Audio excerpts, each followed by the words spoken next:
Section 176A ہے، اس میں جو ترمیم کی جا رہی ہے وہ یہ ہے کہ اس میں کسی قسم کی دائیں بائیں دوسری جو چیزیں ہیں سمری یا پریزیڈنٹ سے اپروول وغیرہ اس طرح کی چیزوں کی ضرورت نہیں ہوگی۔ موجودہ حالات میں اس جو ریٹینشن کا لفظ ہے اس کی بہت زیادہ اہمیت ہے۔ عادل، اس میں یہ ہے کہ حکومت نے جو کابینہ کی کمیٹی برائے قانون سازی ہے جسے CCLC کہا جاتا ہے،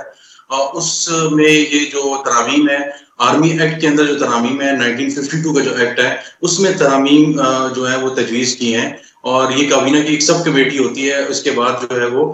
کابینہ میں یہ چیز جاتی ہے اور اس کے بعد ظاہر پارلیمان میں یہ چیزیں جائیں گی۔ لیکن جو ترامیم ہے وہ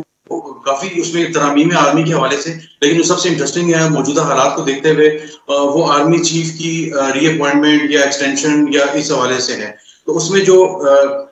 جو سیکشن 176A ہے اس میں جو ترمیم کی جا رہی ہے وہ یہ ہے کہ جو 2020 میں پاکستان تحریک انصاف نے سپریم کورٹ کے کہنے پہ جو آرمی چیف کا جو جنرل باجوہ والا جو معاملہ تھا سارا، اس میں ری اپوائنٹمنٹ کا لفظ استعمال کیا تھا قانون سازی میں کہ ری اپوائنٹمنٹ جو ہے وہ پرائم منسٹر کر سکتے ہیں۔ اب جو ہے اس لفظ کو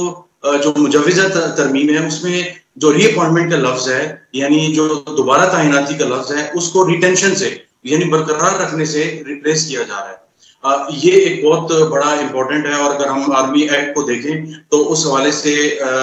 میری کچھ قانونی جو ماہرین ہیں جو آرمی کے ایکٹ کو جانتے ہیں اس حوالے سے انہوں نے کہا کہ یہ موجودہ حالات میں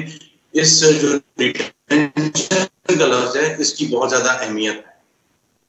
اچھا، تو یہ کس حوالے سے اہمیت ہے؟ مطلب ذرا ویورز کو اور لسنرز کو سمجھائے گا کہ اس کے بعد کیا ہو سکتا ہے اگر یہ مجوزہ ترامیم منظور ہو جاتی ہیں تو پھر کیا حکومت کے پاس اختیار ہوگا؟ وہ تو آلریڈی ہے ایکسٹینشن کا، برقرار رکھنے کا، اس کا امپیکٹ کیا ہوگا اس اہم تعیناتی پر اور اس پر؟ اس میں عادل یہ ہے کہ جو موجودہ جو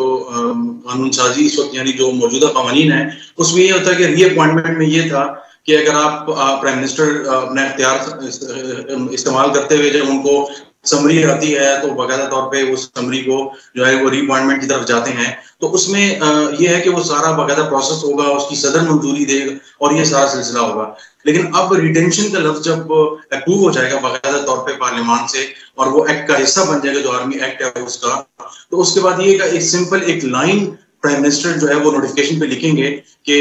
جو پرائم منسٹر آف پاکستان ہے is please to retain army chief for the state period یا جو بھی اس طرح کا، تو ایک لائن ہوگی، تو اس میں کسی قسم کی دائیں بائیں دوسری جو چیزیں ہیں سمری یا پریزیڈنٹ سے اپروول وغیرہ اس طرح کی چیزوں کی ضرورت نہیں ہوگی۔ تو اس میں جو سب سے امپورٹنٹ جو کیچ ہے وہ یہ ہے کہ موجودہ حالات میں اگر چاہیں پرائم منسٹر اس قانون سازی کی منظوری کے بعد تو موجودہ جو آرمی چیف ہیں اس کو بھی اس قانون کے تحت اس سے جو ہے وہ فائدہ بھی اٹھا سکتے ہیں۔ پرائم منسٹر اگر چاہیں تو اپنا پریراگیٹو استعمال کرتے ہوئے اپنا جو استحقاق کا استعمال کرتے ہوئے اس قانون سازی کے بعد وہ باقاعدہ طور پہ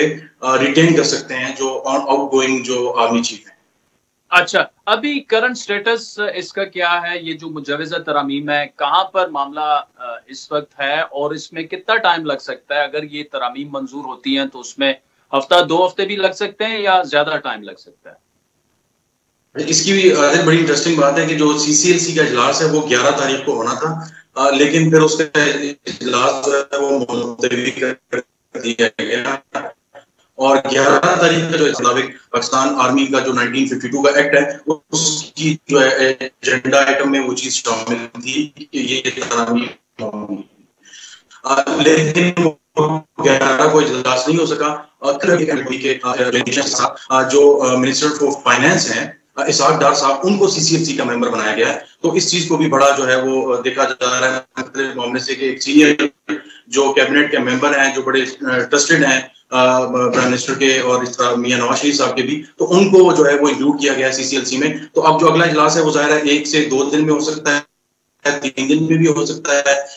شاید، کیونکہ اب جو پرائم منسٹر جو ہے وہ چلے گئے ہیں کوارنٹین میں، تو اب پروبلی اس کو ظاہر ہے تھرو سرکولیشن ہی اوکے کیا جائے گا، اس کے بعد باقاعدہ طور پہ پارلیمان میں سمپل میجورٹی سے اس کو پلیس کیا جائے گا اور اس کے بعد جو ہے باقاعدہ اس کی ایک قسم کی قانون سازی ہو جائے گی۔